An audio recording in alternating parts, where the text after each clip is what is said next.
नीलमगढ़ एक ऐसा महल जहां सुबह की पहली किरण भी सोने सी चमकती थी। धुंध धीरे धीरे छट रही थी और महल की मीनारें सूरज से बात करती लगती थी। तभी आकाश से एक सफेद चमकदार कबूतर उतरता है, सीधा रानी की हथेली पर आ बैठता है। उसकी आंखों में जैसे कोई अनकही कहानी छिपी हो। कबूतर के पंखों से नीली रोशनी फूटने लगती है, जैसे हवा में कोई जादुई संगीत घुल गया हो। हर पंख चमकते मोतियों की तरह जगमगा रहा था। फिर एक तेज प्रकाश और कबूतर का शरीर धुंध की तरह बदलने लगता है। पंख गायब और उसी रोशनी से उभरता है एक युवा तेजस्वी राजकुमार, अर्नव। रानी अवनी स्तब्ध, उनके होंठों पर हल्की सांस अटकी हुई। उनकी आंखों में प्रश्न भी था और विस्मय भी, मानो पल भर में दुनिया बदल गई हो। अर्नव सिर झुकाकर बोले, रानी अवनी, मैं एक श्राप का बंदी था।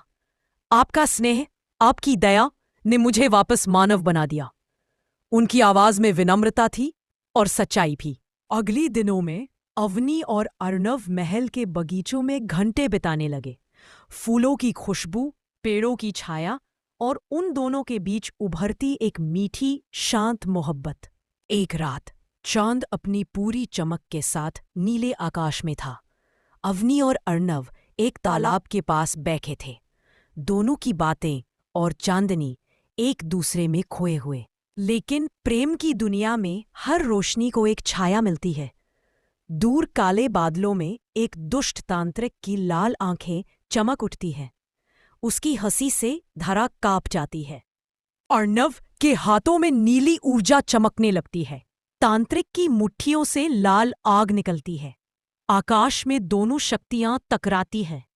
धमाकों से हवा कांप उठती है। अचानक अवनी आगे बढ़ती हैं, धनुष उठाकर, आंखों में दृढ़ निश्चय। वह सिर्फ रानी नहीं, नीलमगढ़ की डाल है। उनका साहस आकाश से भी ऊंचा था। दोनों के मिलकर वार करने से तांत्रिक का जादू टूटने लगता है। उसका अंधेरा धुएं में बदल जाता है और हवा में घुलकर सदा सदा के लिए मिट जाता है। नीलमगढ़ में खुशियां लौट आती हैं। लोग नाचते गाते हैं। रंग, फूल, रोशनी, हर तरफ जीवन की चमक है। जैसे पूरा राज्य सांस लेकर कह रहा हो, हम बच गए। फूलों से सजा भव्य मंडप और उसमें खड़े अवनी और अर्नव। 7 वचन, 7 जन्म और एक ऐसा बंधन जिसमें प्रेम, सम्मान और सत्य की रोशनी थी। दोनों ने हाथ थामा। हम एक दूसरे का साथ कभी नहीं छोड़ेंगे। ये शब्द हवा